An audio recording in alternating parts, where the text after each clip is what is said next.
How do everyone, and welcome back to Royville in 4Color. My name is Stefan. So we're continuing the series, Amazing Spider-Man vs. Ultimate Spider-Man, winner take all.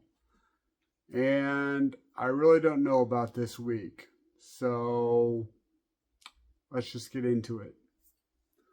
The first one I'm going to look at is Amazing Spider-Man number 52. I do kind of like this cover. I think it's pretty much an homage to Amazing Spider-Man 300. But, yeah, so I like the cover. So this one is written by Zeb Wells, and the art is by Ed McGuinness. And so Spider-Man Peter Parker is being controlled or has like the Green Goblin inside of him, like all of Osborn's bad deeds kind of went into Peter, and so now he's the Goblin. And Ben Reilly is trying to help him. Kind of funny because I just read a Chasm comic with The Curse of Cain #1 where Cain was trying to help Ben Reilly because he'd gone evil. And in this one, which actually came out earlier, Ben Reilly is trying to help Peter Parker because he became evil. Most of the issue is just a fight between Ben Reilly and Peter Parker, which is kind of fun. Obviously, Peter Parker saying a bunch of bad things to Ben about how he's just a leftover clone, blah, blah, blah, never going to amount to anything. There's a plot because Kamala Khan is in it, and she's super smart and figuring it all out, kind of. I know that she died in a previous issue, and it was like this big thing on the internet. Well, I guess she didn't die for very long. But yeah, so she's like in it with the Brain and some other people that are trying to help Peter. And then part of the plan that the Brain had was that they needed a Spider-Man, and Spider-Man's gone evil, so don't worry, I have another one. And then this shows up. I don't know if this is something from the past or what, but no offense, I was like, this is kind of dumb. But yeah, so I have no idea what that is. And then with the fight with Peter and Ben, Peter kind of has him wrapped up and he's going to win. But then they find out or Peter finds out that Ben has psycho-reactive goo.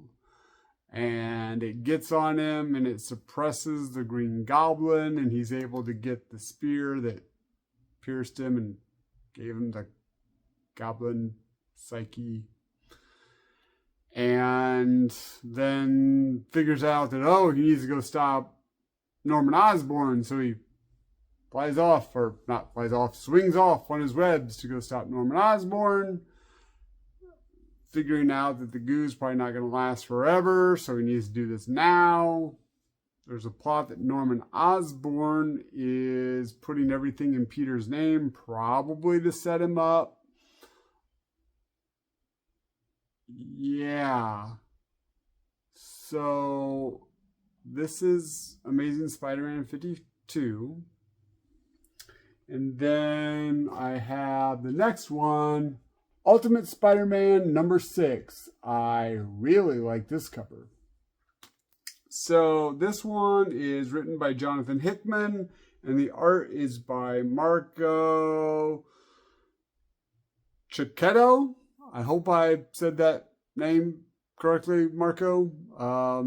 If I'm not, just put down in the comments how you say your name, if you ever watch this. But anyway, yeah, so this one's actually pretty good. Peter Parker gets home. This is like the alternate universe where Spider-Man never became Spider-Man, and when he's in his 30s and married to MJ and has 2 kids, somebody gives him the radioactive spider and becomes Spider-Man late in life. Well, not Norman Osborn, sorry. Wilson Fisk sent an assassin after somebody, him and the assassin and Peter Parker and an ally, the Green Goblin, Harry Osborn, finds out it's Wilson Fisk, so Harry Osborn and Peter go to basically confront Wilson Fisk at his penthouse. Peter, at the beginning of the issue, Peter comes in all beaten up. His family, what's going on here? May, his youngest, that knew that he had powers, accidentally spills the beans, and MJ and their son, who I'm forgetting his name, obviously they did too, because his name is not said anywhere in the comic at all, even in previously on. So basically he recounts a story to his family that he and Harry Osborn went to confront Wilson Fisk. They get into his penthouse. There's this big drag out fight, and actually the fight was really, really cool. Here's a little bit of the art for it. I really like Marco's art on this issue. I thought it was great. He made the large kingpin look very intimidating, and he just did Spider-Man moving around and all the little weird contortions that Spider-Man can do. Just a great art that really fit, I think, the story. So Peter comes home, he's recounting the story. After the story's all done, not going to tell you if they won or lost the fight. After the story's all done, it's really weird to me because his son and MJ, who not only find out that he's a superhero and he's off breaking into people's houses and getting his butt beat up, and that he's been doing this for 4 months, are like, oh, well, that explains a lot. His son's like, well, okay. All right, you kids, go to bed. All right, be careful, Dad. Okay, son. And then MJ, like, yeah.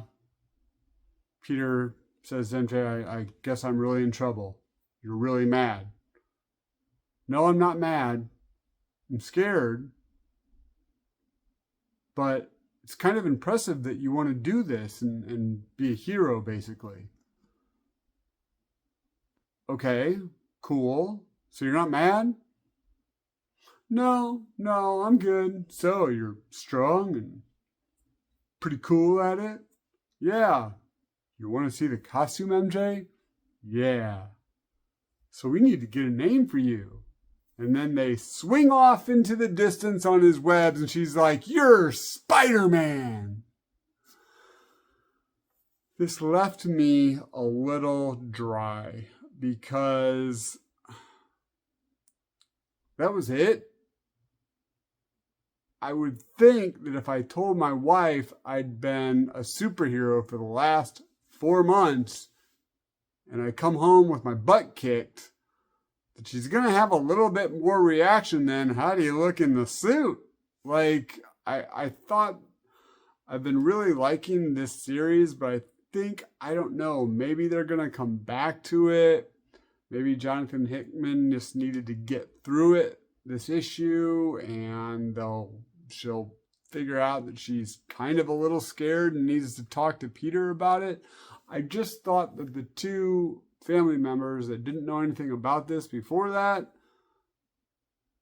were really okay with it. I mean, yes, MJ did say, well, that explains a lot, but still, like, I don't know. It kind of left me a little flat. So, which one did I like more? obviously this week it was definitely Ultimate Spider-Man. I've been liking Amazing Spider-Man, but this issue just seemed like there was a lot of things that the psychoactive goo that just basically solved the plot, kind of. What's Kamala Khan doing? Like, why is she such a big part of this? Now, granted, I only started reading this about 5 issues ago, so maybe that was explained. I just don't really know why she's so prominent in the Spider-Man book. I thought she was an Avenger, or wanted to be an Avenger or something. Didn't really watch the TV show, so I don't know.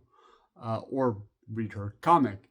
But, and then, so we have the Psycho Reactive Goo, we have Kamala Khan, don't really know what's going on there. And then, like, the big gorilla Spider-Man guy, like, out of left field. Yeah, that one, I mean, this one really, it just kind of didn't hit me this week. So definitely Amazing Spider-Man. If you liked either of those, let me know in the comments. If you think I'm totally wrong and Gorilla Spider-Man is the shiznick, let me know in the comments. And until next time, remember what your mom always said. If you need to be a dick, be a Grayson. All right.